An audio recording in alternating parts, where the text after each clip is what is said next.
So tell us about this. You had a few mergers and acquisitions when you were building BB&T. Do you like this one?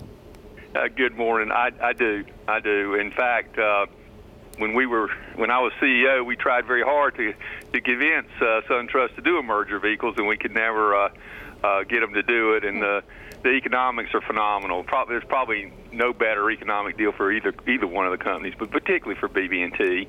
And BB&T has the unique experience of having gone through a very successful merger of equals. And I think, Kelly King, who's still the CEO, and a lot of the executive management team at BB&T went through that experience. And I think that's a great background. Mergers of equals are hard.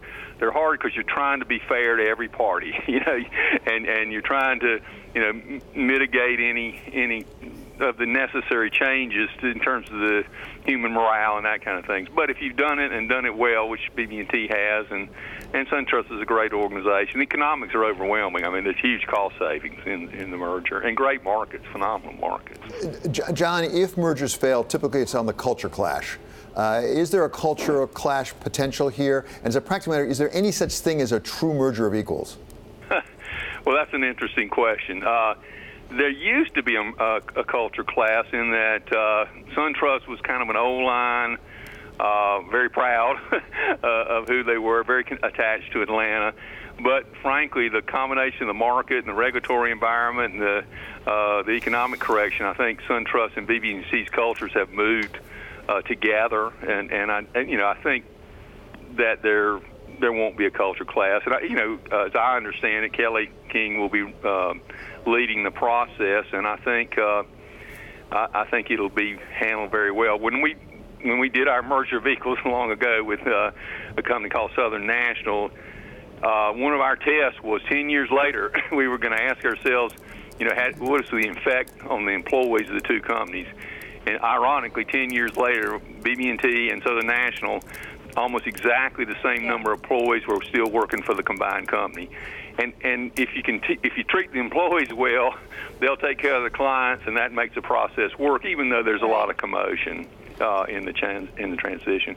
There are some revenue enhancements in the insurance business. BB&T is world class, and SunTrust has a better bigger capital markets operation.